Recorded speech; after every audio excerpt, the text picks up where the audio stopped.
Hello guys, welcome to new video. आज इस video में डिस्कस करेंगे वेस्ट बंगाल नीट काउंसलिंग में रजिस्ट्रेशन और फिजिकल वेरिफिकेशन के लिए कौन सा डॉक्यूमेंट्स ज़रूरत है, डॉक्यूमेंट्स कैसे तैयार करना है उसके बारे में। तो चले स्टार्ट करते हैं। For better understanding, registration and physical verification का डॉक्यूमेंट्स को मैंने 3 पार्ट में डिवाइड कर दिया।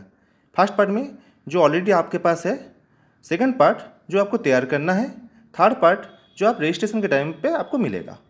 तो चलिए फर्स्ट पार्ट में डिस्कस कर लेते हैं जितने सारे डॉक्यूमेंट्स ऑलरेडी आपके पास है उसके बारे में। एक, नीट का admit card and rank card. 2, class 10 and 12 का admit marksheet certificate. 3, photo identity proof of candidate and parents like voter card, Aadhaar card, passport. Category certificate and PWD certificate if applicable. Birth proof मतलब birth certificate और 10 का admit card भी use कर सकते हो, and photocopy. तो इतने सारे डॉक्यूमेंट्स को आपको ओरिजिनल, उसके साथ 2 सेट करके xerox copy and self attested करके तैयार रखना है। नेक्स्ट आते जो भी डॉक्यूमेंट्स आपको तैयार करना पड़ेगा रजिस्ट्रेशन एंड फिजिकल वेरिफिकेशन के लिए, क्योंकि रजिस्ट्रेशन के टाइम आप जो भी रजिस्ट्रेशन में भरोगे वही आपको फिजिकली वेरिफिकेशन कराना है। उसके एक है मेडिकल फिटनेस सर्टिफिकेट, दूसरा है डोमिसाइल सर्टिफिकेट।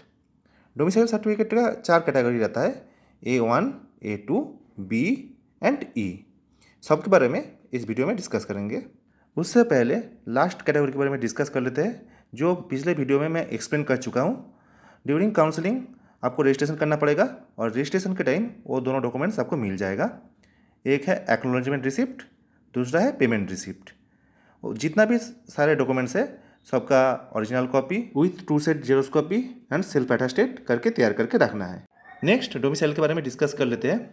कौन सा डोमिसाइल किसके लिए एप्लीकेबल है, कहाँ से तैयार करना है उसके बारे में। डोमिसाइल A1 और A2 लेके थोड़ा बहुत कन्फ्यूजन भी रहता है, तो आज क्लियर कर देंगे। तो ए है डोमिसाइल A1, ये मेनली 2023 का है। आपका जो इस साल में आएगा यहाँ पर 2024 हो जाएगा, ठीक है। जैसे ये फॉर्म दिख रहा हो यहाँ पर candidate name, father's name, residence, post office सब कुछ लिखना है। लेकिन इसका मेन क्राइटेरिया है candidates residing in the state of West Bengal continuously for at least last 10 years as on 31st December 2024.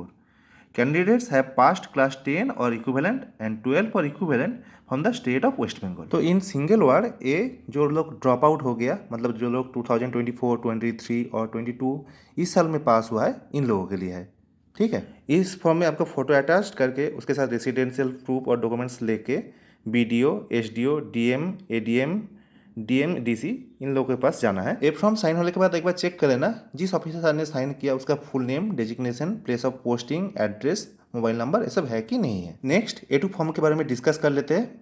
ये सेम टू सेम A1 जैसा दिखता है, लेकिन यहाँ पर ओनली वन क्राइटेरिया डिफरेंट है। Candidates reside in the state of West Bengal continuously for at least last 10 year as on 31st December 2024, where the candidate must passed class 12 or equivalent from the state of West Bengal in the year of 2025. So in single word, जितना भी candidate 2025 में pass out हुआ है वो इन लोगों के लिए है, और ये आपको साइन कराना है from the head of the institution जहाँ से आप 2025 में पास आउट हुए हो। तो अभी क्लियर हो गया ना, A1 for drop out student, A2 for current student, मतलब जो भी स्टूडेंट 2025 में पास आउट हुआ है स्कूल से।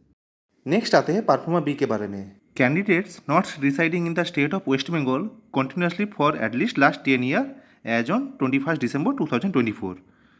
That is, candidate must have passed either 10 or class 12 both from outside West Bengal, but whose parents are permanent resident of West Bengal, having their permanent home address in West Bengal and living continuously at least last 10 years in West Bengal as on 31st December 2024.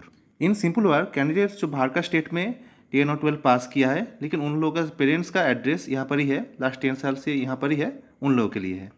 इसलिए इस form में देखो एक candidate का photograph है, उसके साथ एक उसका गार्डियन मेनली फादर्स और मदर्स का फोटोग्राफ भी है। ये भी इहान जैसा है, जहाँ पर इहान का साइन करना पड़ते थे, लाइक SDO, BDO, DM, वहाँ से ही साइन करना पड़ेगा। और एक स्पेशल क्राइटेरिया है इसमें कि यहाँ पर कोई पेरेंट्स का 2 वैलिड ID कार्ड चाहिए, आधार कार्ड और वोटर कार्ड और पासपोर्ट, मतलब इस 3 ID कार्ड के अंदर 2 ID कार्ड वेरिफिकेशन के टाइम दिखाना पड़ेगा।